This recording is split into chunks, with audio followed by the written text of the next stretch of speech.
Le travail domestique non rémunéré, majoritairement assumé par les femmes, représente une part considérable de l'activité quotidienne dans les foyers sénégalais.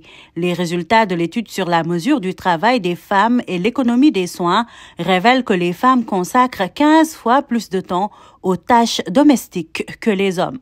Les femmes font 15 fois plus de temps sur le travail de soins que les hommes. C'est normal, nous sommes dans une société qui traditionnellement a conféré ce rôle social à la femme. C'est important, mais quand nous faisons le plaidoyer pour la reconnaissance et la réduction de ce travail, c'est pour qu'il y ait des mécanismes mis en place permettant aux femmes vraiment de pouvoir concilier cette vie sociale et une vie professionnelle. Je donne l'exemple des crèches.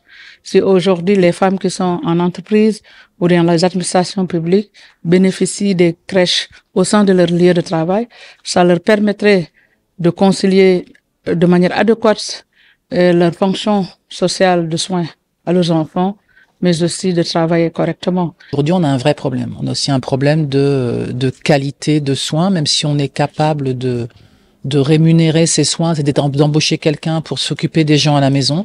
On a aussi un vrai problème de formation pour être sûr que notre maman âgée ou la personne dépendante sera prise en charge par quelqu'un qui sait le faire correctement.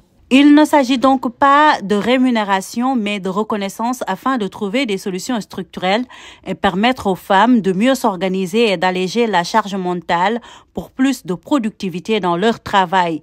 Et cette rencontre organisée par le consortium régional pour la recherche en économie générationnelle permettra de mieux appréhender la démarche à suivre.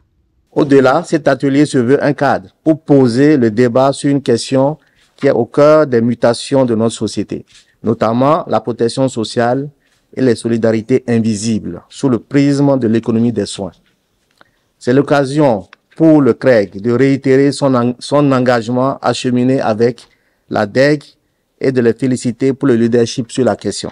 Les attentes, c'est permettre aux acteurs sectoriels, notamment les ministères représentés par les cellules genre ou autres acteurs, les organisations de la société civile qui font le plaidoyer, de pouvoir se baser sur des évidences afin d'étayer les enjeux liés au travail domestique non rémunéré des femmes. Ainsi, le ministère de la Famille et des Solidarités reste engagé pour faire de cette étude un outil d'aide à la décision, un levier de transformation structurelle et une base solide pour un plaidoyer stratégique, notamment dans le cadre du suivi de l'ODD 5, égalité des sexes et l'autonomisation des femmes, et de la stratégie nationale pour l'équité et l'égalité de genre.